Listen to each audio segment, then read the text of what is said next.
tenho ressaltado muito o trabalho da mídia independente nesse tipo de assunto, que eu acho que é muito importante. A gente falou aqui já do Voz das Comunidades, do Fogo Cruzado, e agora essa matéria do lado sobre o Guarujá, eu vou colocar aqui o link, essa matéria aqui que eu peguei um relato, que eu acho que é um relato que mostra muito esse outro lado, né? As pessoas não conseguem, e a grande imprensa também não fala muito sobre, quer dizer, não fala sobre esse outro lado. É o do Alma Preta?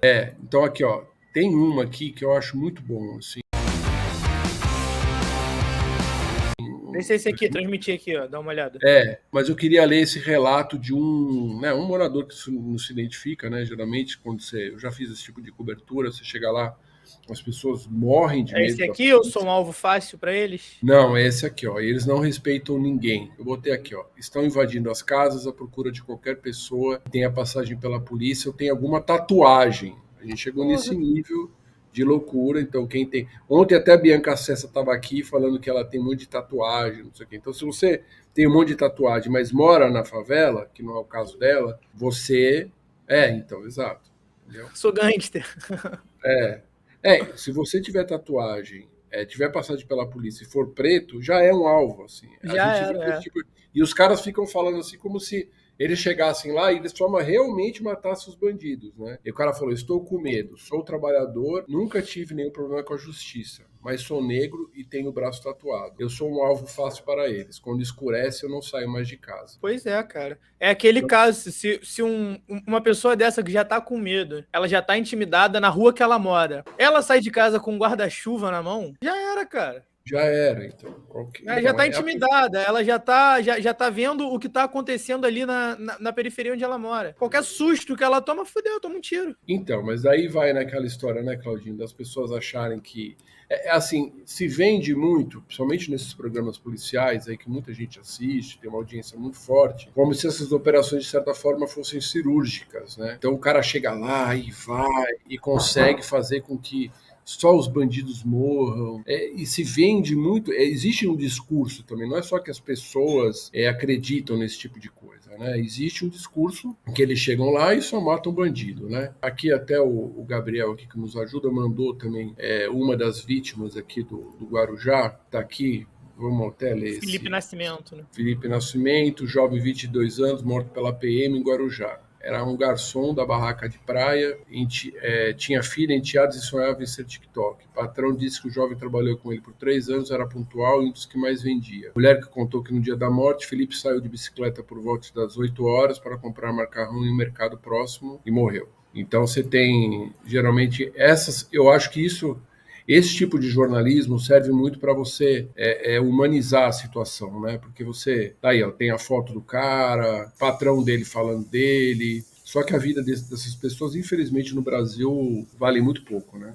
Exato. Acho que a Então, gente precisa de jornalismo periférico mesmo, né? A gente precisa de exatamente. vozes de dentro da comunidade, porque a grande mídia, cara, vai ficar na delegacia colhendo o saldo que a polícia tem que passar, justamente para não ter um problema depois com a ouvidoria, com a corregedoria, e aí fica dando os números da polícia que, pô, ela vai vender como se ela estivesse fazendo um trabalho maravilhoso. Bom, minha crítica aqui não é ao policial da ponta, porque aquele cara ali, pro Estado, a vida dele vale tão pouco quanto a desse rapaz que a gente tá vendo. O problema, como você falou, a gente acaba comprando de que essas operações são mega operações, né? A gente fica romantizando, a gente fica com Hollywood na cabeça o tempo todo.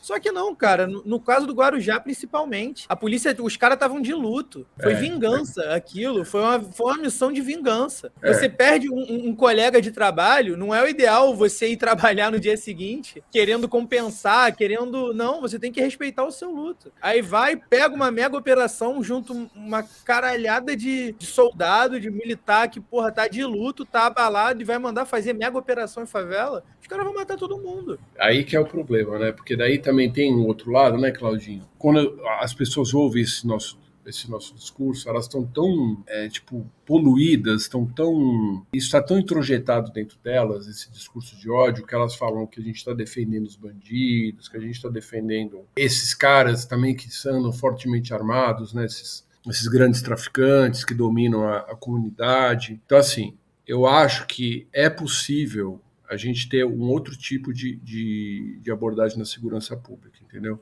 E a gente também aqui, quando a gente está falando sobre a imprensa, eu já trabalhei na grande imprensa, e eu sei como é que é, você quando é um repórter ali na ponta, um jornalista jovem, né? Eu trabalhei muitos anos, até meus 30 anos, 30 e poucos anos, na grande imprensa. Então faz um bom tempo que eu realmente não quero mais trabalhar na grande imprensa. É uma decisão pessoal. Então a gente ali também, a gente é muito orientado nesse sentido. E também porque a gente não tem, às vezes não tem muito tempo. Então você vai lá, pega a informação da polícia, faz uma apuração de forma rápida, tem que voltar para a redação com material. Então, e isso não incomoda os patrões. Então os patrões não têm essa orientação, os donos das grandes dos grandes veículos de comunicação, é o formato de cobertura da segurança pública, entendeu? Daí você vai entrevistar o secretário de segurança, o comandante da PM, ou um cara abaixo do comandante da PM. Então você acaba tendo esse lado. E quando você vai falar com os moradores, né, que é uma coisa que eu tentava fazer como repórter, é também muito difícil, entendeu? Porque as pessoas... Imagine, você tá lá naquele dia, depois você nunca mais vai lá, às vezes, né? Então não existe de você de acompanhamento. Então as pessoas não vão confiar em você. Então também precisa de todo um trabalho de reportagem, de você sempre estar ali, que é o que você falou, né? De fazer um trabalho jornalístico no sentido de fazer uma cobertura e de mostrar o lado dos moradores, entendeu? Porque senão também a cobertura desses programas bandidos sobre segurança pública, que é isso que esses caras são bandidos, e que ganham muito dinheiro, esses caras, principalmente de TV aberta, que estão ali incitando ódio. Vendendo sangue mesmo, vendendo né, sangue e transformando tudo num produto vagabundo de entretenimento, né? Que é isso que eles transformam, né? Tem programa que o cara entra na viatura e fica ali junto com os PMs, é patético, assim.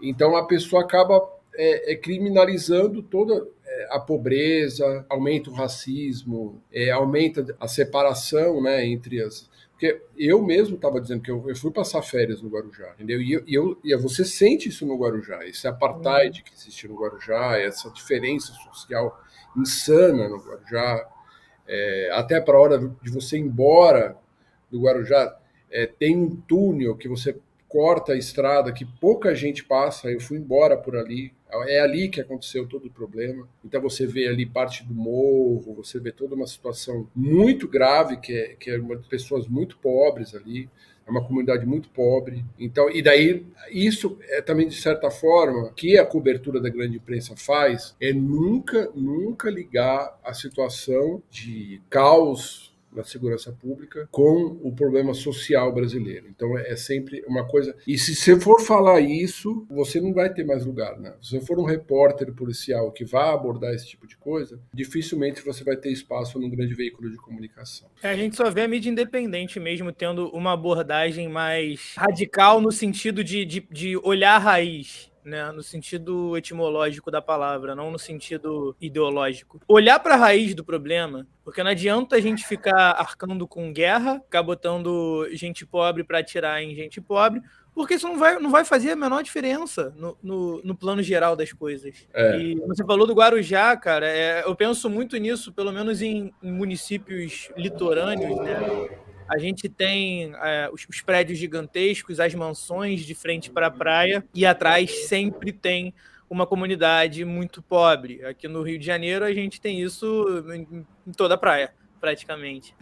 Cara, é o problema, eu acho um problema, um dos problemas mais graves assim, do Brasil. Assim, eu acho um problema muito grave e eu acho que o campo progressista tem que se debruçar sobre isso, porque senão a gente vai sempre ficar na mão desses candidatos que se aproveitam da tragédia na segurança pública e viram deputados, viram senadores, viram governadores, como você estava falando aí, né? Você vê que os dois últimos governadores do Rio de Janeiro, né, o Witzel e o Cláudio Castro, é o mesmo discurso, né? Tipo, é o mesmo discurso em relação. Não, o Cláudio Castro era vice do Witzel. Ele Exato. Nunca nem tinha sido eleito. Porque os caras acham que é por aí mesmo, porque tem que matar, e a gente está fazendo isso há 300 anos, né? Sei lá.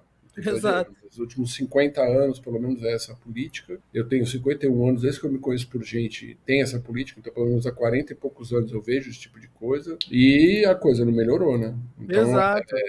o que mostra que essa política está errada, né? Mas existe também todo um discurso ideológico por trás, de você estar defendendo bandido, de você... Porque eu não tenho também, eu não sou um cara da segurança, eu sou um jornalista, então eu não tenho as soluções para esses problemas. Mas tem Exato. muita gente que estuda isso, tem gente muito boa na área, sei lá, vou citar Luiz Eduardo Soares, o meu amigo Bruno Paes Manso, que eu já foi meu colega, repórter junto comigo, que é um cara que estuda muito, que é um cara que já lançou o livro, eu não terminei o livro dele, por causa das milícias. Mas então tem muita gente preparada para isso. Entendeu? Então eu acho que o governo federal e os estados governados pela esquerda têm que dar espaço para outras soluções. Eu sei que é muito difícil você lidar com a polícia. A gente, da esquerda, a gente fica falando, tem que investir em infraestrutura, tem que procurar o dinheiro, tem que ver a rota da droga, a rota da arma. A gente acaba soando muito idealista, né? Falar, porra, enquanto isso os caras vão estar ali matando todo mundo. E aí a extrema-direita defende essa política mais combativa de que tem que matar, tem que dar tirinho na cabeça, sendo que a gente faz isso a vida inteira e não dá o resultado. Porque, cara, é uma coisa que a gente já até comentou aqui nessas lives, que a gente tem falado muito sobre esses casos, né? Porque, primeiro, né, eu tava vendo lá no Guarujá, né, essa comunidade era dominada pelo tráfico, sem dúvida nenhuma, isso a gente não vai questionar. Agora, nem os líderes, essa chacina no Rio de Janeiro, se matou, né, o líder do tráfico. Então tá lá o cara, muito, não sei o que, pelo menos se justifica dentro dessa tática maluca alguma coisa. Agora, no Guarujá, os caras nem isso eles fizeram, porque o cara já foi embora, os líderes não estão mais lá. Na hora que eles vão fazer a vingança, porque é vingança, política de segurança pública baseada em vingança é barbárie, né? Pois é Operação Vendetta. Vendetta, tipo, é máfia, né? Você vai lá, mata, foda-se quem é. Os caras moram no mesmo lugar, morrem, entendeu? Então Exato. isso aí não é... Como é que alguém defende uma merda dessa? Um país é uma democracia burguesa, pelo menos. E as consequências, né? As consequências dessa defesa, você falou do Bruno Paes Manso, eu lembrei que a gente vê muito pessoas defendendo essa política combativa, essa política de guerra, e isso aqui no Rio justificou a criação das milícias, cara. Porque, vamos lembrar, a milícia é formada por ex-agentes do Estado, são ex-bombeiros, são ex-PMs, e eles muitas vezes tinham o aval de grande parte da população, porque eles matavam bandidos, só que eles começaram a adaptar o modelo de negócio dos bandidos. Os caras começaram a fornecer serviços para a comunidade, então eles traziam a paz e ainda forneciam serviços. Só que aí vai ver a merda que deu hoje em dia. A gente exportou isso para praticamente todos os estados, o Palácio do Planalto, inclusive. E começa com esse discurso aí de que bandido bom é bandido morto, e aí a gente começa com esse vigilantismo que dá origem à milícia, e quando a gente vê, tá Flávio Bolsonaro defendendo os caras no parlamento, na Alerj. Exato. Não, então, além de o problema não ser solucionado, né, você criou um outro problema gigantesco, Exato. A questão das milícias. Cria um outro problema que é muito mais difícil de separar. A milícia hoje, aqui no Rio, já tá vendendo droga também. Só que ela tem braço na Alerj, ela tem braço na Câmara Municipal, no Congresso. No judiciário, com certeza. No judiciário, exatamente. No judiciário, que é o mais grave, entendeu? Que as pessoas, a gente sabe o quanto o judiciário também acaba se corrompendo. E a gente sabe que rola muito dinheiro, né? Assim,